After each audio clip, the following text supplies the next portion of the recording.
कक्षा 12वीं के सभी स्टूडेंट फाइनली आपका राजनीति शास्त्र का अर्धवार्षिक परीक्षा 2024-25 का पेपर लेके आ चुके हैं दोस्तों।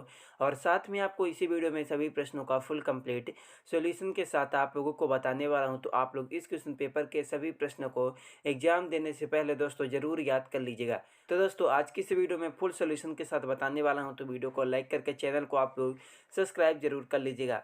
तो आप लोग देख सकते हैं पेपर आपका दोस्तों, पहला प्रश्न आपका आता है बहुविकल्पी प्रश्न आपका। तो इसमें हमारा पहला प्रश्न आपका आता है सोवियत संघ के अंतिम राष्ट्रपति थे। तो इसमें आपको 4 ऑप्शन दिया गया। पहला मिखाइल गोर्बाचेव, दूसरा बोरिस येल्त्सिन, तीसरा निकिता क्रुश्चेव, चौथा आपका जोसेफ स्टालिन। तो पहले प्रश्न का आपका राइट आंसर हो जाएगा दोस्तों, पहले प्रश्न में आपको लिखना होगा दूसरा नंबर बोरिस येल्त्सिन। 2 में आपका आता है सार्क का स्थापना वर्ष है, इसका राइट आंसर हो जाएगा पहला नंबर सन 1985 का, सन 1985। 3 में आपका आता है इनमें से खुले द्वार की नीति किसने अपनाई है, इसका राइट आंसर हो जाएगा दोस्तों आपका, तो इसका राइट आंसर हो जाएगा आपका चौथा नंबर अमेरिका। 4 में आते हैं निम्न में से खतरे का नया स्रोत है, इसका राइट आंसर हो जाएगा दोस्तों निर्धनता यानी गरीबी। 5 में आपका आता है वैश्वीकरण के बारे में कौन सा कथन सही है। पहला, वैश्वीकरण सिर्फ आर्थिक परिघटना है। दूसरा, वैश्वीकरण की शुरुआत सन 1991 में हुई थी। तीसरा, वैश्वीकरण व पश्चीकरण समान है। चौथा, वैश्वीकरण एक बहुआमी परिघटना है। तो इसका राइट आंसर हो जाएगा दोस्तों आपका चौथा नंबर। तो इसके बाद दोस्तों आपका आता है प्रश्न नंबर 6, जिसमें आपका पूछेगा कि भारतीय जनसंघ के संस्थापक थे। इसका राइट आंसर हो जाएगा दोस्तों श्याम प्रसाद मुखर्जी। कौन थे? श्याम प्रसाद मुखर्जी। तो 7 में आपका आता है प्रथम पंचवर्षीय योजना में सर्वाधिक बल किस पर दिया गया, इसका राइट आंसर हो जाएगा प्रथम पंचवर्षीय योजना में सर्वाधिक बल आपका राइट आंसर हो जाएगा दोस्तों किस में दिया गया था, कि कृषि में दिया गया था। एंड उसके बाद दोस्तों आपका 8 में आता है भारत में पहला परमाणु सिद्धांत परीक्षण कब किया गया था, इसका राइट आंसर हो जाएगा दोस्तों किस में किया गया था, सन 1974 में। कब किया गया था? सन 1974 में किया गया था। एंड उसके बाद दोस्तों क्वेश्चन नंबर आपका 9 में आता है संपूर्ण क्रांति का नारा किसने दिया। इसमें आपको लिखना होगा दोस्तों जयप्रकाश नारायण। किसने दिया था? जयप्रकाश नारायण ने। तो आपका 9वें का दूसरा नंबर राइट आंसर हो जाएगा जयप्रकाश नारायण। तो उसके बाद दोस्तों आपका 10 में आता है संविधान के किस अनुच्छेद के तहत जम्मू कश्मीर को विशेष दर्जा प्रदान किया गया है। इसमें आपको क्या लिखना होगा दोस्तों, इसमें आपको लिखना होगा अनुच्छेद 356 के तहत। किसके तहत? अनुच्छेद 356 के तहत। तो उसके बाद दोस्तों आपका 10 में आता है कि 1989 में राष्ट्रीय मोर्चा की सरकार के प्रधानमंत्री कौन बने। तो आपका 11वें प्रश्न का आपका राइट आंसर हो जाएगा बीपी सिंह। कौन बने थे? बीपी सिंह। तो उसके बाद दोस्तों आपका आता है रिक्त स्थानों की पूर्ति कीजिए, जो कि आपसे 6 नंबर की पूछेगी दोस्तों। प्रत्येक प्रश्न के लिए आपको 1 अंक इसमें भी मिलेगा। तो इसमें हमारा पहला प्रश्न आपका आता है भारत के चुनाव आयोग का गठन ... में हुआ है।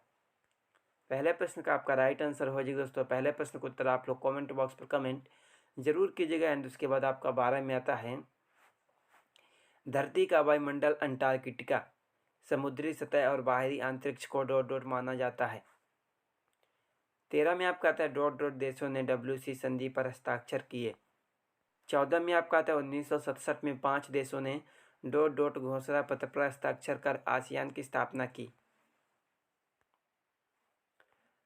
तो उसके बाद 15 में आता है प्रथम आम चुनाव में भारतीय कम्युनिस्ट पार्टी को कितनी सीटें मिली थी।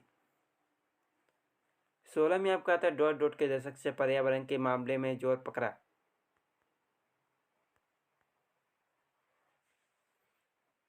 तो उसके बाद आपका 17 में आता है दोस्तों सन ...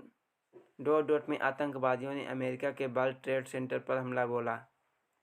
उसके बाद 18 में आता है ... 2001 में विश्व व्यापार संगठन में शामिल हो गया। तो उसके बाद दोस्तों आपका आता है अति लघु उत्तरीय प्रश्न आपका, जिसमें से आपको प्रत्येक प्रश्न के लिए आपको 1 अंक मिलेगा।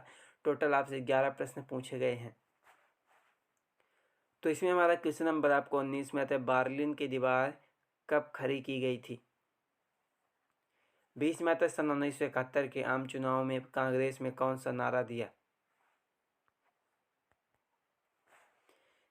तो 21 में आता है आसियान की स्थापना का मुख्य उद्देश्य क्या था। 22 में आता है किप्रिवी पर्स से क्या आशय है।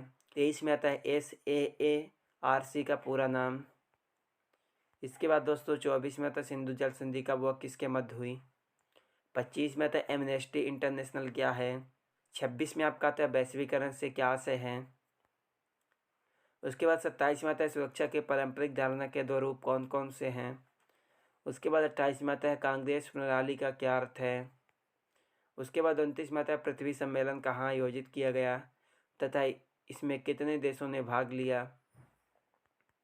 तो दोस्तों आप लोग इन सभी प्रश्नों को आप लोग अच्छी तरह से याद कर लीजिएगा। एंड उसके बाद दोस्तों आपका आता है लघु उत्तरीय प्रश्न आपका, जिसमें से आपको प्रत्येक प्रश्न के लिए आपको 1.5 अंक मिलेंगे। तो इसमें हमारा पहला प्रश्न यानी आपका 30वां आता है, भारत व पाकिस्तान के बीच तनाव के कोई 2 कारण।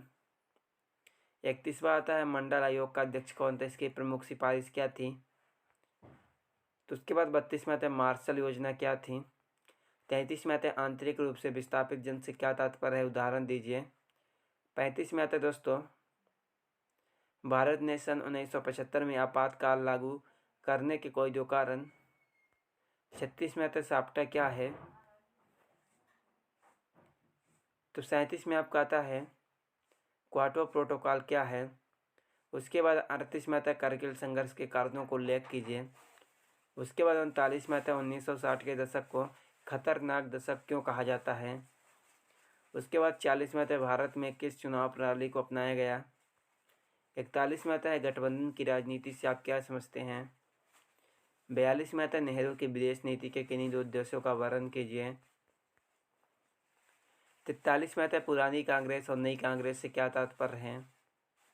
44 में आता है गुजरात और बिहार में व्यापक रूप से छात्र आंदोलन क्यों हुए। तो दोस्तों आप लोग इन सभी प्रश्नों को आप लोग अच्छी तरह से याद जरूर कर लीजिएगा। एंड उसके बाद आपका आता है खंड सा यानी आपका दीर्घ उत्तरीय प्रश्न आपका, जिसमें से दोस्तों आपको प्रत्येक प्रश्न के लिए आपको 3 अंक मिलेंगे। टोटल आपसे 3 प्रश्न पूछा गया। तो इसमें हमारा क्वेश्चन नंबर आपका 45 में आता है सोवियत संघ के विघटन के विश्व राजनीति में क्या परिणाम निकले।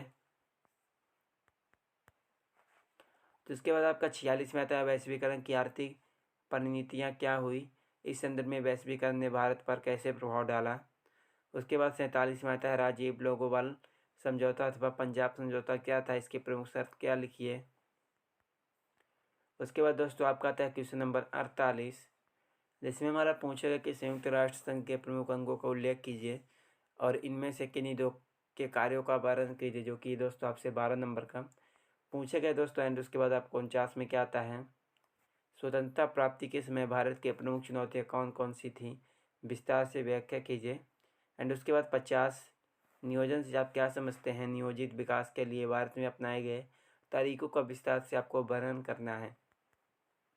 तो दोस्तों आप लोग इन सभी प्रश्नों को आप लोग अच्छी तरह से याद जरूर कर लीजिएगा। जो भी प्रश्न आपके छूट गए दोस्तों, उसका उत्तर आपको इसके नेक्स्ट वीडियो में मिलेगा। चैनल को सब्सक्राइब करके वीडियो को लाइक ज़रूर कर दीजिएगा। चलिए मिलते हैं किसी अगले वीडियो में आपसे।